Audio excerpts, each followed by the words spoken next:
Shruti, you may start now. So very good evening everyone. I welcome all the participants to this webinar. This webinar is brought to you by Hetero Healthcare Limited, and the topic of this webinar is influenza and its prevention. With this, I also take pleasure in welcoming our speakers, Dr. Sampat Kedare. So very good evening, sir. I welcome you to this webinar. Good evening. And Dr. Keyur Mahajan. Good evening, sir. Good evening. Thank you. I will just introduce both the speakers. Dr. Sampat Kedare, MBBS, DCH, PGPN, Boston, ex-medical superintendent, Government of Maharashtra, ex-member, Secretary State, Rotaviral Committee, and consultant pediatrician, Kedare Hospital, Bal Rugnalay, Chakad. I will introduce Dr. Keyur Mahajan, MBBS, DNB, Pediatrics, Pune, Diploma in Pediatrics Infectious Diseases, Oxford, UK. Pediatric infectious disease consultant. So with this introduction, I hand over the session to Dr. Sampat Kedare. So kindly take it over. Thank you, madam, for your kind introduction. And thank you for giving us an opportunity to discuss and interact with all fellow pediatricians today. Friends, very good afternoon. Today, we have come here, assembled here to discuss about something about influenza and its management. Friends, as you know, we have been regularly coming across number of cases in a busy OPD, nearly in 100 of OPD. About we see 25 to 30% cases of viral illnesses, out of which we regularly come across 25% cases in routine OPD. So it becomes obligatory on part of us to be specific and to precise how to diagnose, how to go ahead and how to investigate and how to treat the patients of influenza. So what are the healthcare challenges in monsoons and their diagnosis? And number two, influenza and its complications. And number three, clinical evidence of oseltamivir and guidelines recommended for empiric use of oseltamivir. Friends, what are the usual issues we come across? These are the ILIs, influenza-like illnesses. Number two, H1N infections. Number three, SARI, severe acute respiratory illnesses. Number four, COVID-19 illnesses.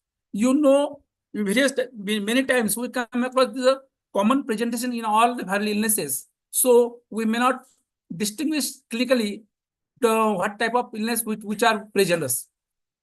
Now, what is the dynamics of occurrence of influenza in relation to seasonal variations in that is a study which was done in Tamil Nadu, which showed that in the study done by the Virology 2019 by King Institute of Preventive Medicine and Research Center, where nearly 4 lakh specimens were subject to influenza illness analysis.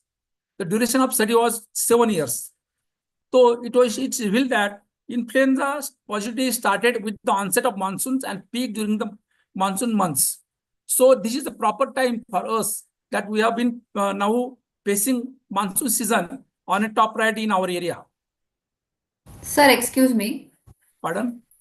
Sir, your screen is not visible. If you have put on the slides, they are not visible. Okay.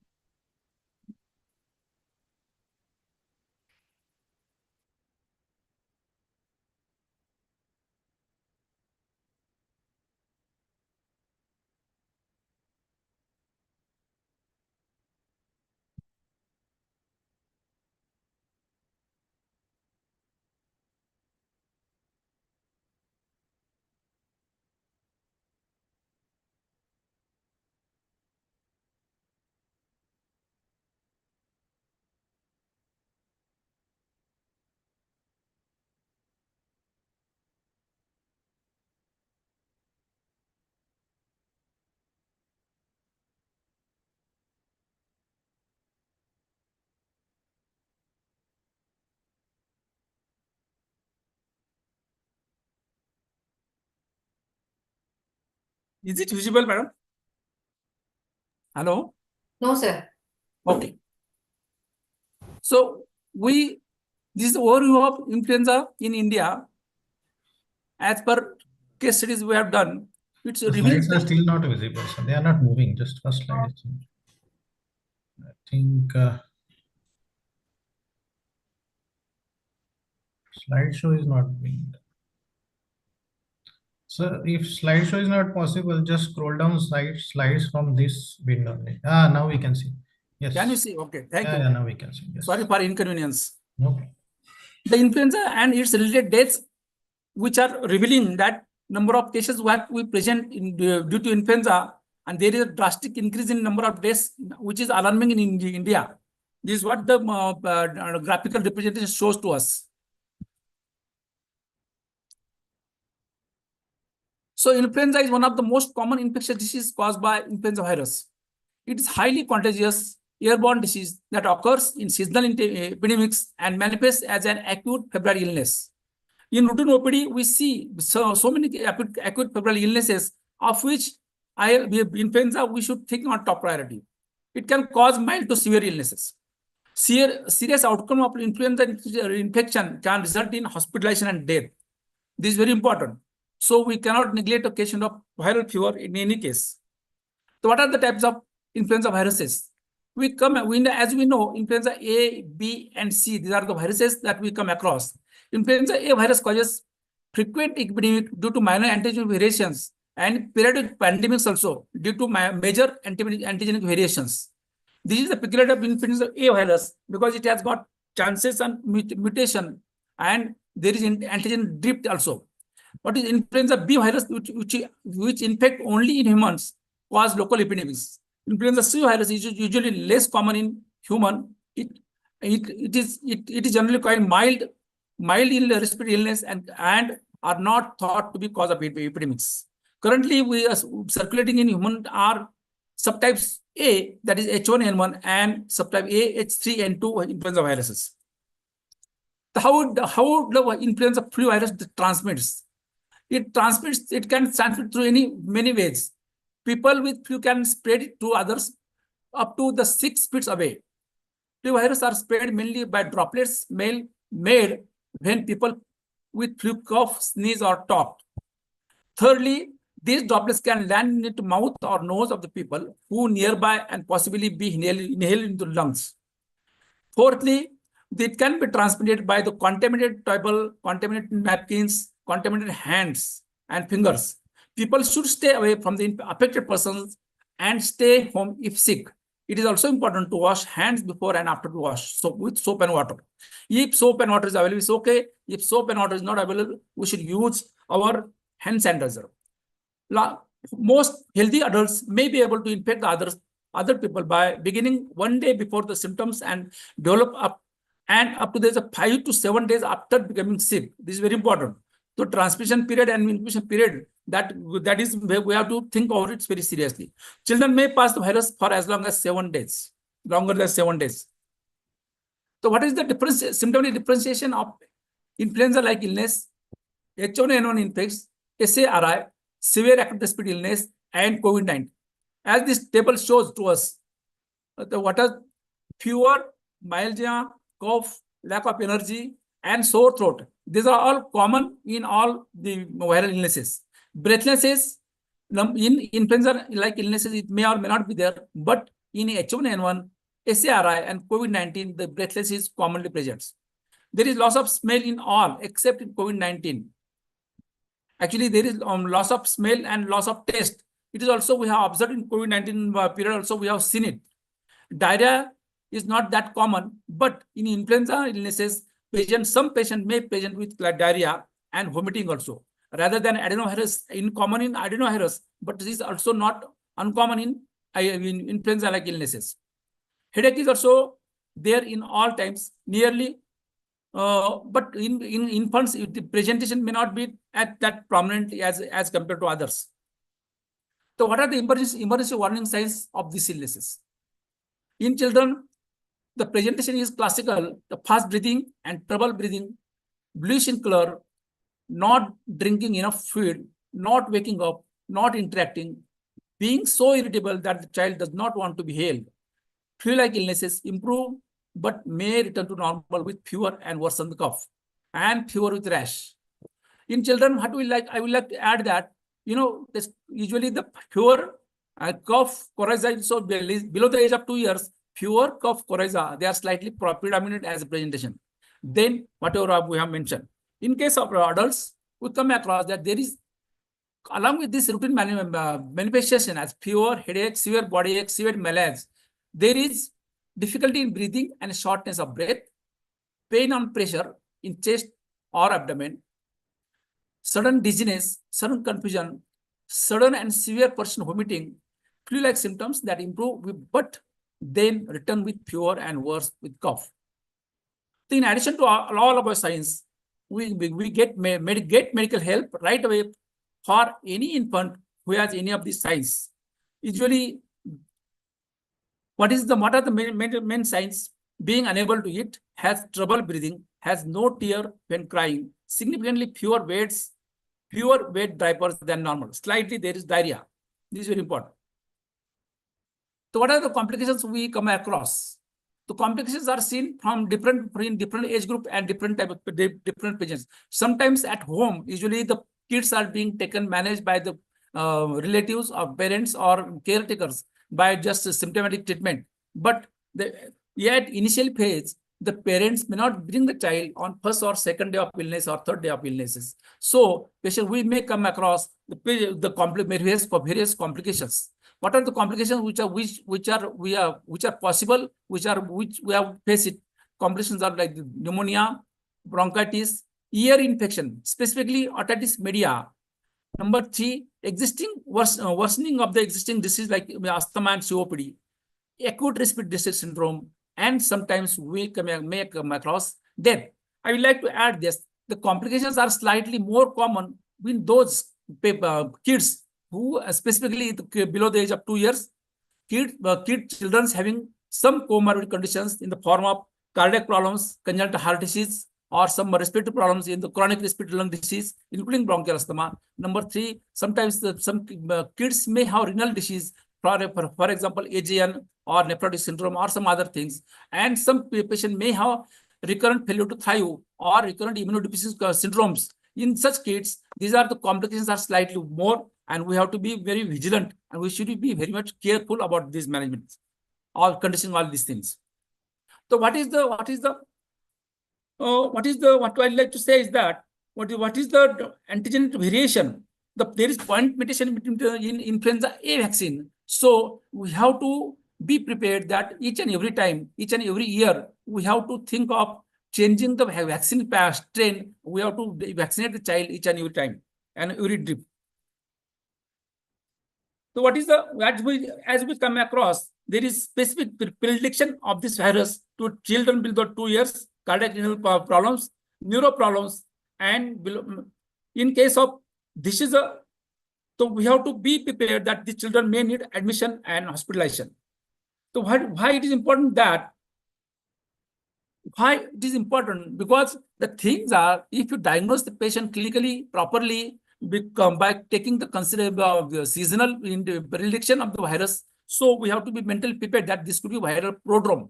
So the importance of the disease is that if you treat the disease as earlier, if you start the antiviral as earlier, before the age of before 48 hours, then the results of the antivirals are best and the complications are minimized. So what is the treatment for this influenza influenza illnesses? Treatment is largely supportive, which consists of bed rest, increased fluid consumption, cough suppressant, antipyretics, analgesics such as paracetamol, NSAIDs in proper doses as per situation. Most patients with influenza recover in 3 days. However, malaise may persist for weeks together. Severe cases may require intravenous hydration and supportive care. Those patients who were not initially started with antivirals, these are the patients may likely to land in some complications.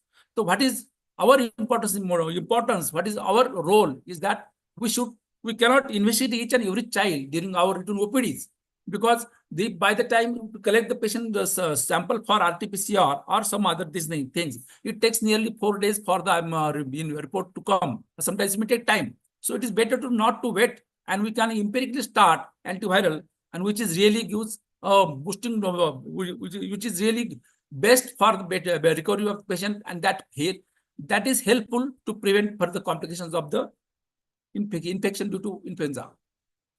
So what are the drugs which can be used in these things? So oseltamivir is a special drug which can be used, which is used to be used in influenza A or influenza. So what is the specificity of the oseltamivir? It is specifically neuroaminase inhibitor, which blocks the viral neuroaminase enzyme, which is critical in releasing the virion from the infected host cells. These drugs are active against influenza A and B. These are oseltamivir and zamivir. Adamantinase, that is M2 ion channel blockers, it has been found and it has been studied that they are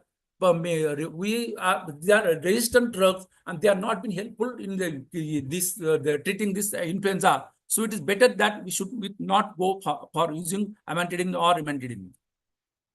So what is the specific crux for today's topic? So why we should worry and we should think of strongly not to develop the complications due to viral infection. So what is the antiviral therapy with oseltamivir? This is a potent selective inhibitor of the neuroaminase enzyme of the influenza virus A and B.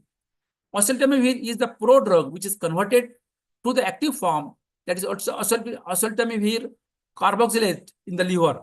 It inhibits the influenza virus replication and pathogenicity. It prevents the further spread of infection, and it is effective against all strains of influenza A and B, including avian H5N1, swine origin, and H392 strains.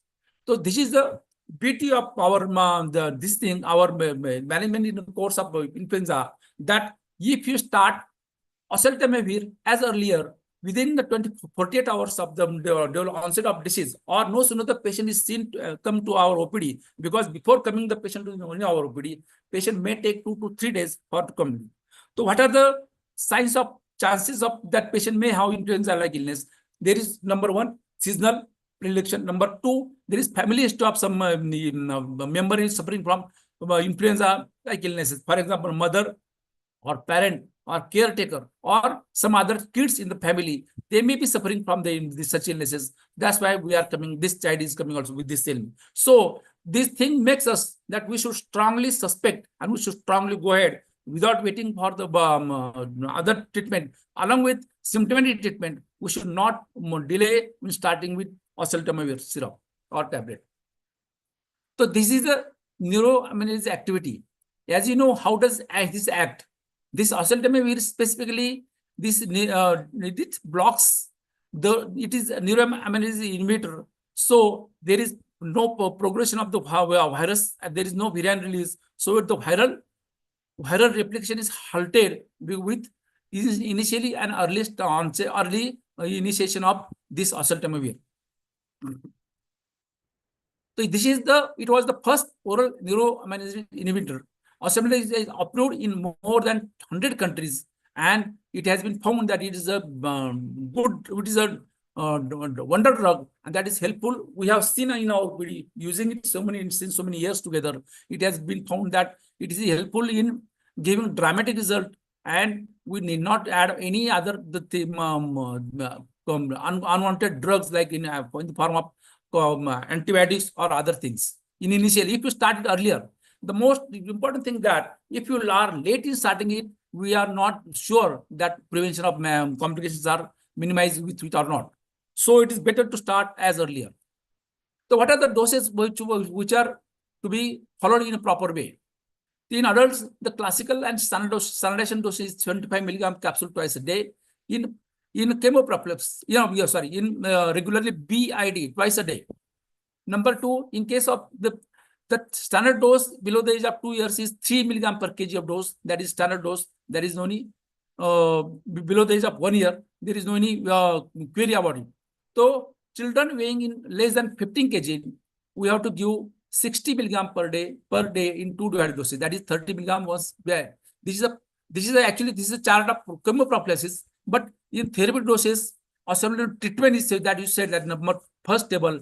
This shows that this is the classical chart that we know that you might be knowing it. We might be updated it, and we should be cautious about it. The children between the age of weight of 20 to 30, 23 kg, 90 milligram per kg in 2 divided doses. About 23 to 40 kg, 120 milligram per day during 2 divided doses. And in more than weight 40 kg, 150 milligram per day in 2 doses. The chemoprophylaxis is only to be given once a day, and only for this is the doses for 5 days. This is very important. Sometimes we have seen that sometimes we may need the total duration of course is 10 to 12 days also. The recommended duration for post-exposure prophylaxis is 10 days, and the recommended duration of community outbreak prophylaxis is up to 6 weeks. Mind well, underline it, this is up to 6 weeks that we are supposed to give it. So treatment with oseltamivir should be initiated within 48 hours of onset of symptoms. That is most important. So we have to be, what is the crux of the story is that the earlier we start, the earlier we get the result, and the earlier we prevent the complications, and earlier prevent the morbidity and mortality caused by the disease. So what are the benefits of empirical and early use of oseltamivir? These are the clinical trials that we have done, that they have been done, and since ages together, we have been seeing that using this oseltamivir, and these are our own trial makers. We can say that we have found, and we are sure that we start earlier, that is best for us, and that gives good results. This is a wonderful drug, oseltamivir.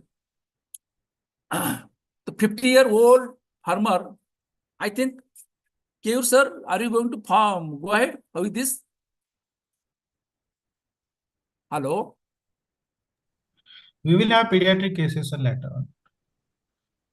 on. We'll have to only go for pediatric cases. Yeah, Keyur sir, are you going to take care of pediatric cases, or? Yeah, I'm going to take. You can skip this. Shall I stop here? Yeah, you can stop. If any other things you have to add, you can Acha, add. number two, what we like that?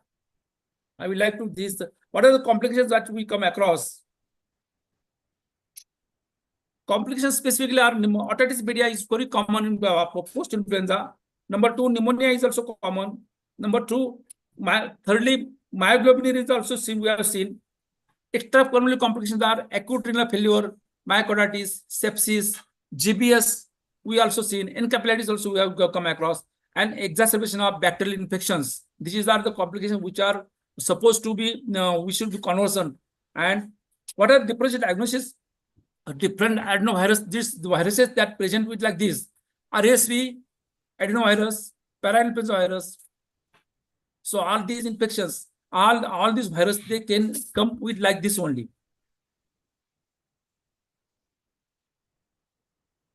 So what are the other antivirus that we can also think of it?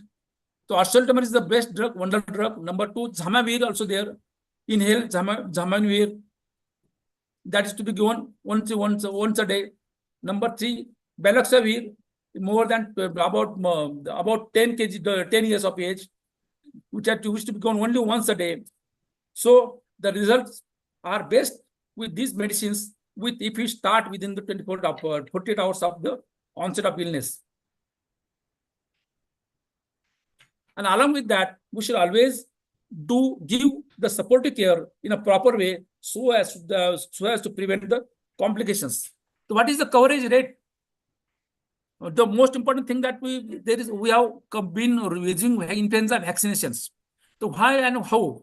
Because there is antigen drift of this disease. So there is point mutation. So we have to every yearly we have to give vaccination. With each vaccine, with each newly developed strain of the vaccine, that give nearly 60% coverage, and that is helpful for the child up to the next 10 months to 12 months. So each and every child should be vaccinated, not only up to the 5 years, but it has been said that it has been recommended that we can give up to the age of 17 years or so. This is very important. So vaccination is also one of the crux of the story, and vaccination has given a good results in the form of minimizing the complications, minimize the recurrent episodes, and minimizing the further admissions and hospitalization and these things. So this is very important. So each and every child below the age of 6 years or maximum up to the age of 17 years, we should vaccinate each and every child, considering the change in the point mutation. So every yearly you have to give new vaccine with a confirmed strain. That is most important. So with all these things, I think we have covered epidemiology, causalities, clinical features, presentations, how does it present, what are the treatment modalities, what are the complications which we come across, and what are the things, preventive measures that we have come across that is helpful for management for us. So with this sensitization topic, I hope that all our colleague pediatricians who are well versed and who are well tuned to the use of oseltamivir and to effective vaccination at a proper time and proper dose and proper counseling to parents and proper preventive measures in the form of using mask, using the hand hygiene, proper distancing that we have learned in the COVID era, and taking care of all preventive measures that will help to minimize the spread of infection and that will help to minimize the number of cases and with complications which are coming across. With this, I thank you and for your patiently listening, and I thank the organizer for giving me opportunity to discuss, to interact, and this with you all fellow people. With this, I hand over the discussion topic to my colleague friend, Mr. Keyur, for further discussion. Thank you. Thank you again. Thank you. Can you stop your sharing so I can share?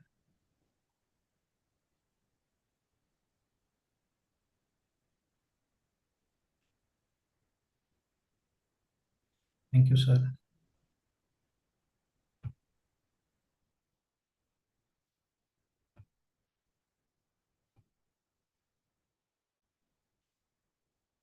Can you see my screen?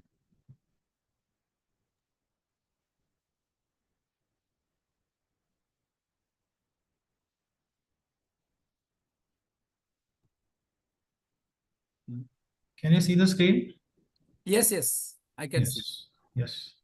Thank you. So, thank you, Kedare sir, for such a nice introduction about epidemiology, clinical presentations, possible complications. We will just go in short how we can go into antiviral therapy and what are the current guidelines. So there are 4 types of viruses. A, B, C, D, as we all know, as we have discussed this, so we will not discuss in detail. So we are worried about influenza A and B. So B are not classified as we know, but there are lineages, B Yamagata and B Victoria lineages. C is not detected, D primarily affect cattle, so we are not worried, and influenza A. So we are worried about influenza A and B. Now, what are current guidelines for management of flu? All individuals seeking consultation for flu-like symptoms should be screened at healthcare facilities, both government and private, or doctor in his OPD, and categorized into A, B, C. So these are the 3 categories which will help us whom to treat, whom not to treat, when to treat, in order to prevent and contain outbreaks of influenza. Okay. So these are the guidelines published by Government of India. They divided patients into 3 categories. Category A is the patients with mild fever plus cough, sore throat, with or without body ache, headache, diarrhea, vomiting will be categorized as category A. In pediatric patients, GI symptoms are also common in influenza infection, so we have to keep that in mind. They do not require oseltamivir because category is milder variety. They have got mild fever plus cough and GI symptoms. They should be treated for the symptoms with bed rest, plenty of fluids, paracetamol for fever. As highlighted, that some supportive treatment is important. So category A patient should be monitored for the progress. But the thing is that when you suspect the child is having influenza infection, what falls into category A, just be sure to ask them to follow up in OPD again after 24 to 48 hours, so that we should see whether they are progressing or worsening or any red flags are appearing. In this patient, no testing of H1N1 is required. Most of the time, the disease is not severe enough to warrant antivirals and is self-limiting. So these patients, we should not prescribe antivirals. Patients should confine themselves at home, avoid mixing up with the public and high-risk family members, and usually no laboratory testing for such patients. So these are category A, which are mild variety.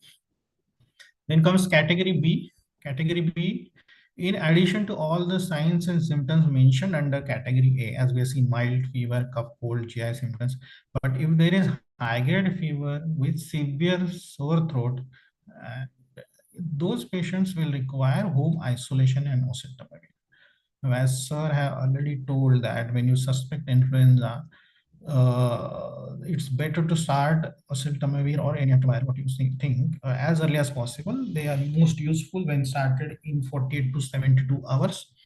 IAP guidelines says we can use them up to 72 hours since the start of symptoms.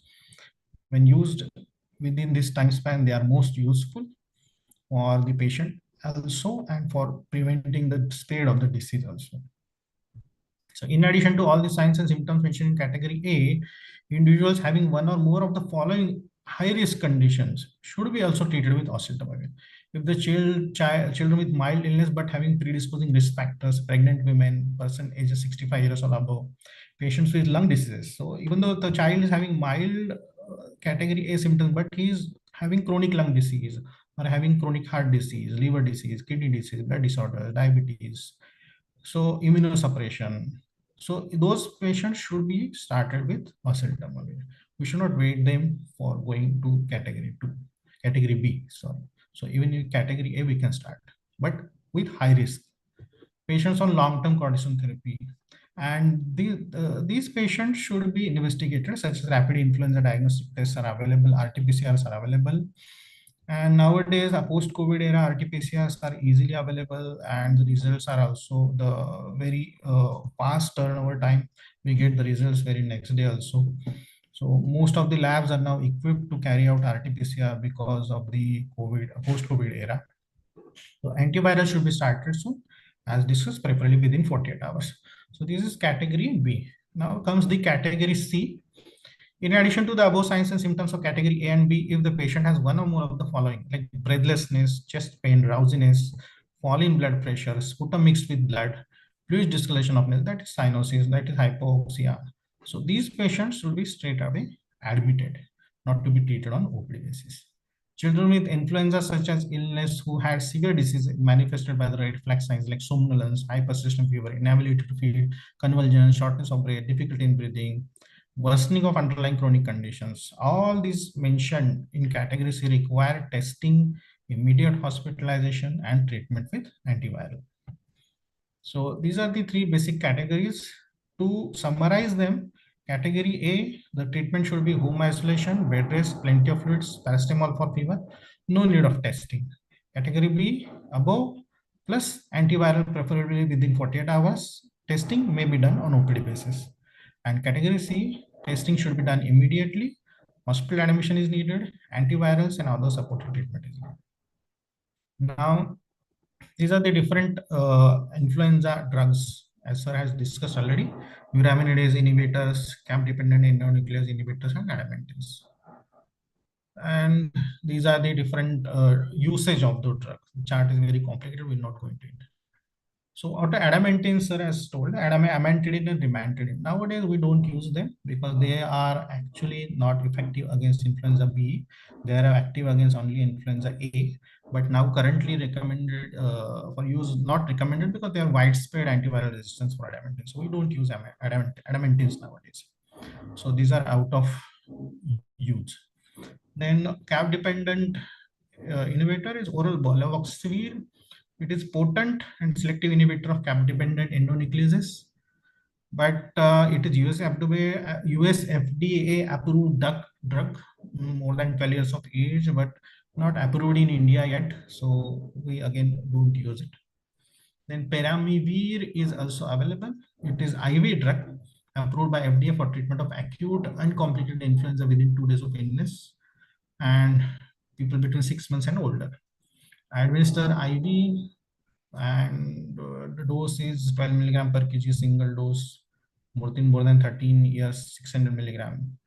Okay, but there are no data available for use of peramivir for chemoprophylaxis of influenza.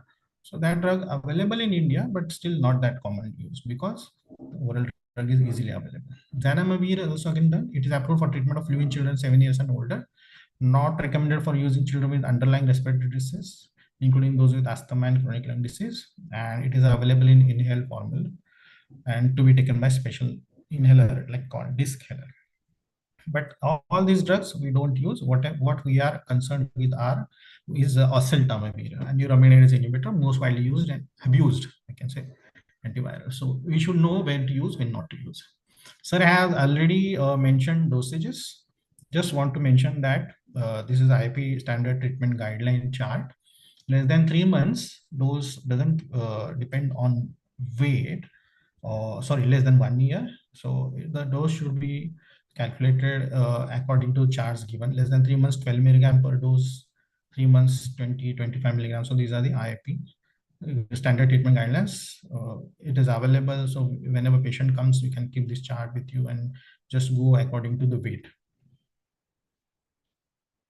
As sir has mentioned, prophylaxis we can use more than 3 months of age. Once a day dose is there.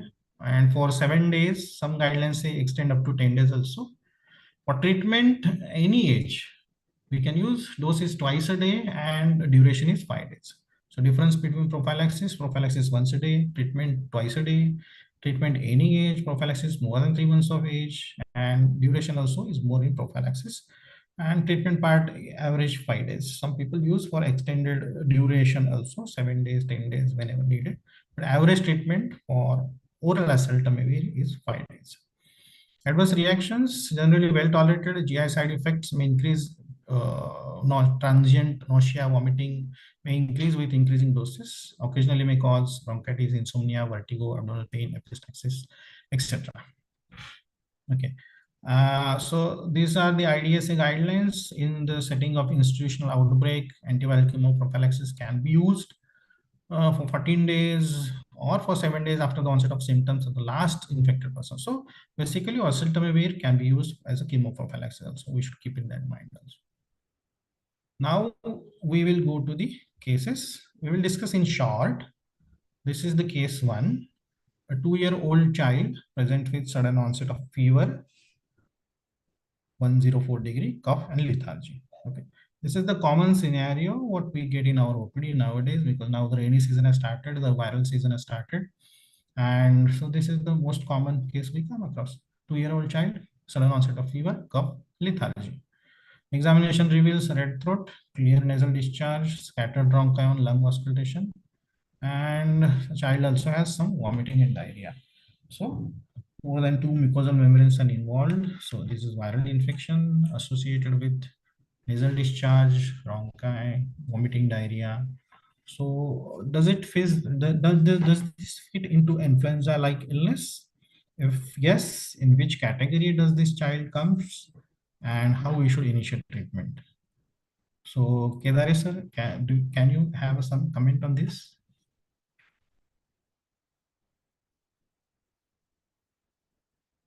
Sir, are you there? As the child has come with high grade fever with lethargy. The lethargy is a syndrome, say, thing that makes us to be worried, and we should not hesitate to take it as a case of, sometimes child may be presented with incapillary presentation or some other complications due to influenza. Yeah. So we should be indoor this patient, and we should treat this patient as a category 3 patient, so that we can and we should start initiate the treatment accordingly. CNS wise, child is okay. Lethargy is not that. Lethargy in the sense just Lethargy, sometimes it may be a program that could be the child may landing this thing. Right. So as we discussed, category A, B, C. Now definitely this child doesn't fit into category A because he is having high grade fever, cough and lethargy. So this is the what we have discussed in category B. In addition to all signs or symptoms mentioned in category A, if the child is having high grade fever, so severe sore throat, And in addition, all these features are there. If it is having high risk category, we should start immediately treatment. No need to wait for investigations. Okay. So for influenza, for starting treatment, there is no need to investigate first and then start. You should start treatment, and if possible, send test. Okay, so this may this in OPD basis, this may fall in category B if the child is having good oral intake. So of course, as we discussed, if we are treating influenza like illness on OPD basis, we should ask them to come for follow-up at least for 1 or 2 Follow. days That is me. regularly. Follow-up is important, as sir told, because this child may progress, this child may deteriorate. We need to keep watch on that.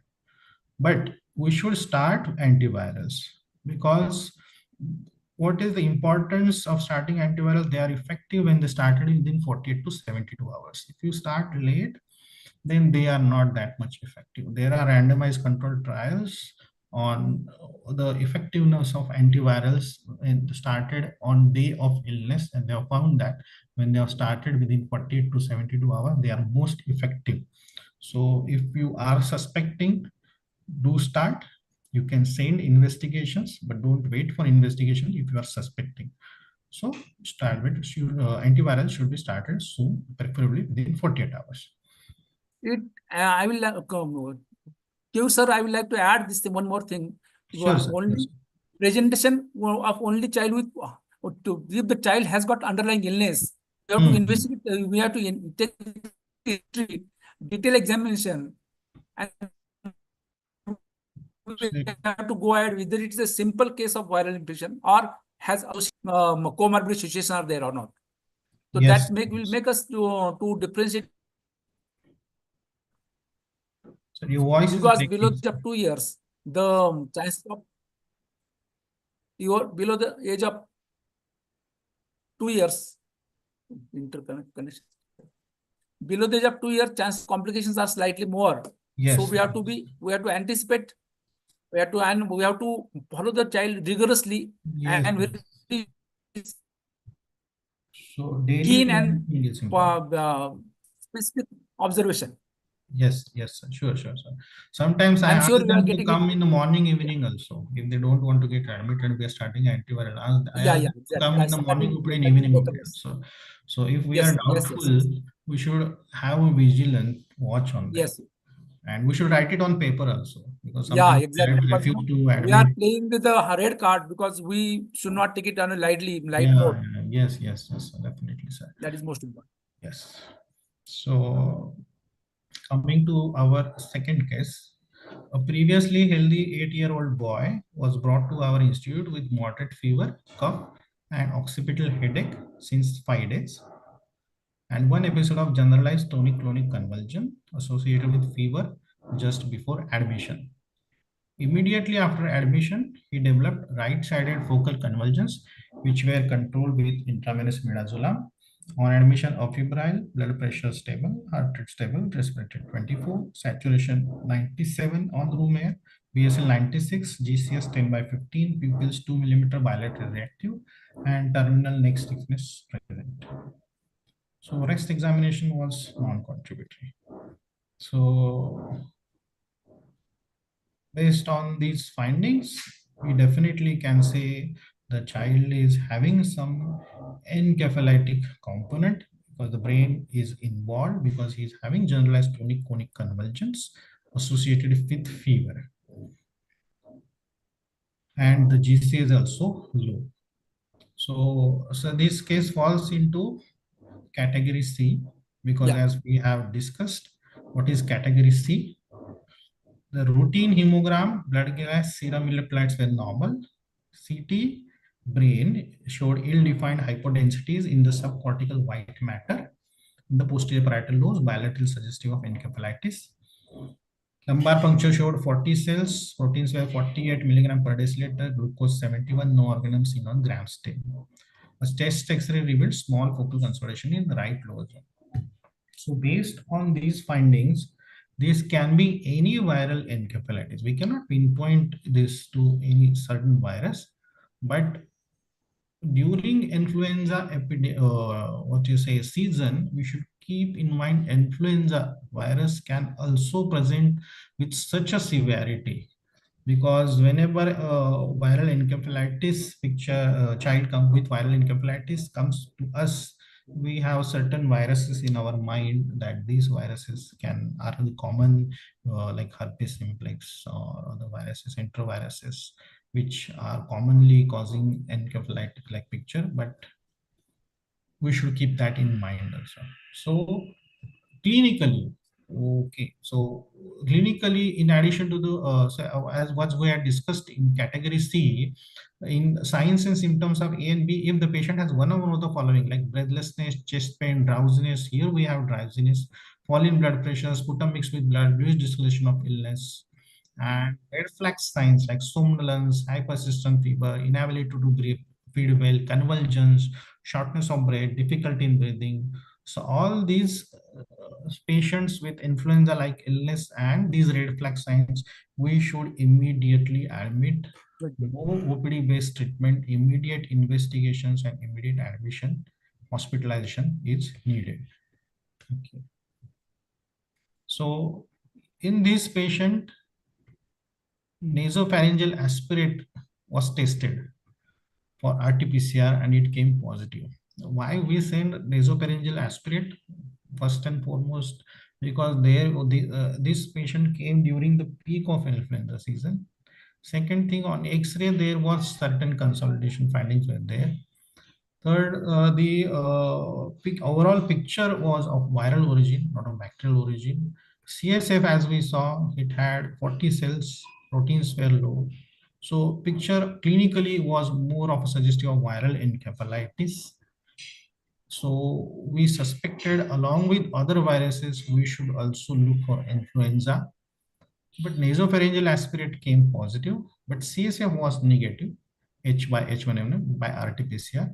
We sent herpes simplex, which was negative. Additional viruses we wanted to send, but we could not do due to financial constraints.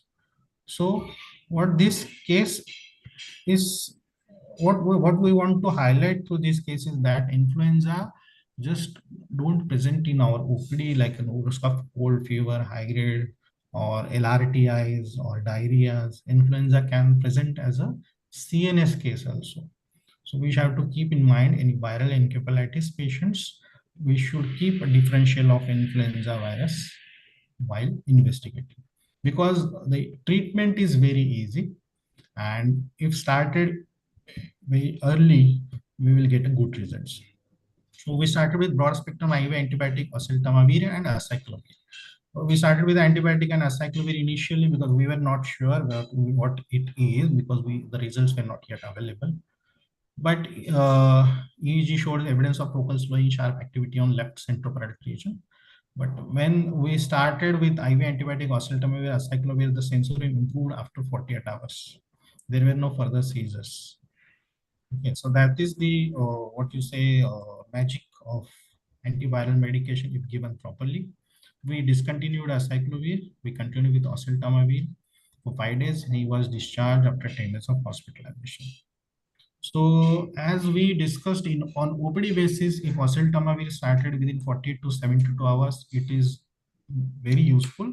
But there are studies for IPD patients where they have said that you can start oseltamivir up to 5 to 7 days also if child presents late, because usually in IPD patients, they don't come on day 1 or 2, they may come on days 4 or 5 of illness also, and then we might think that the 48 of 72 hours has been passed, so now our oseltamivir will work or not.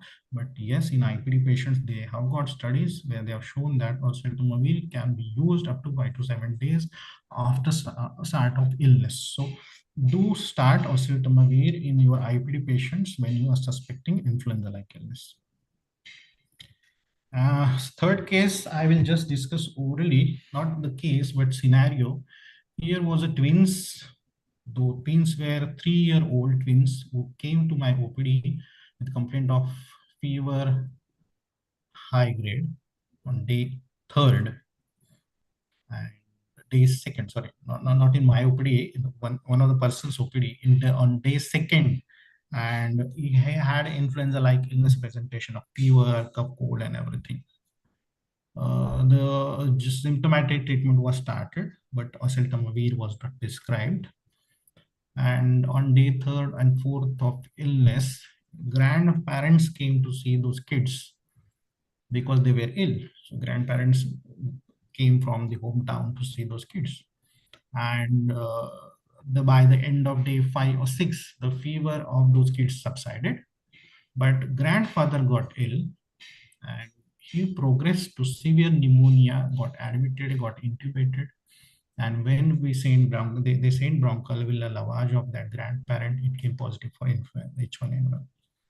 So the point is, if that kid would have received oseltamivir in time, treated in time, this complication to grandparents could have been also prevented. So treating children is not only for them, but for prevention of spread of disease also, because the grandparents who are above 60 years of age are more prone for complications of disease. As we discussed, the smaller kids are also more prone, the elder ones are also more prone. So treating our family members is very important. As early as possible, you suspect influenza-like illness, don't hesitate to start oseltamivir if you are thinking of influenza-like illness in your OPD, because you may prevent these other complications also. So anything to add from your side, sir?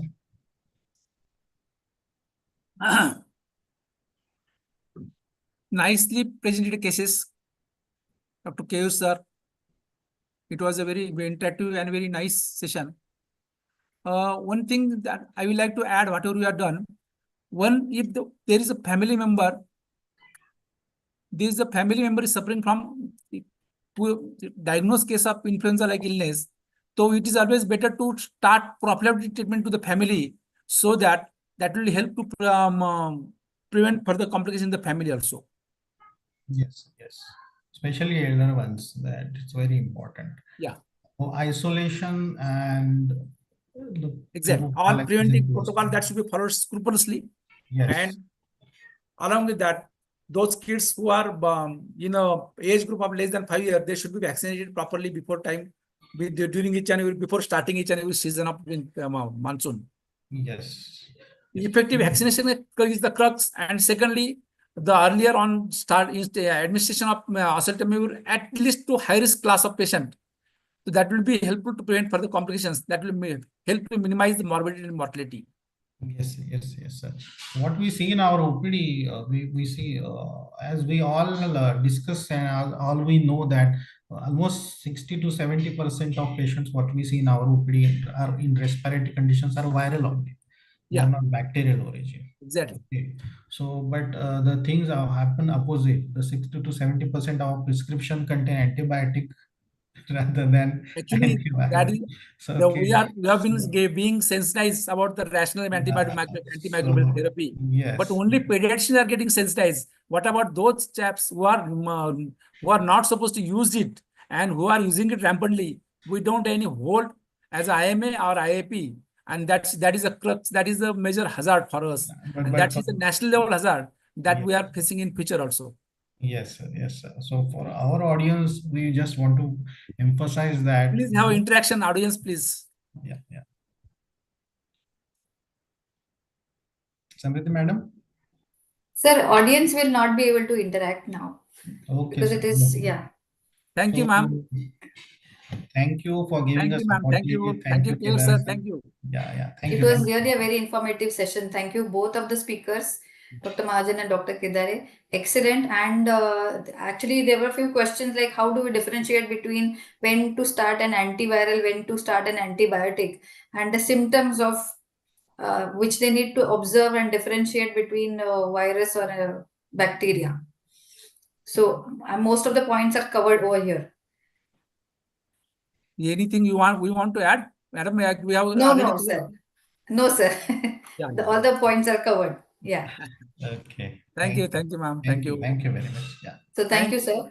Thank you. I thank you all on behalf of Hetero Healthcare. So tomorrow we'll be meeting again, now. Yes, sir. Yes. Thank you, ma'am. Thank you. Thank you. Thank you, sir. Thank you.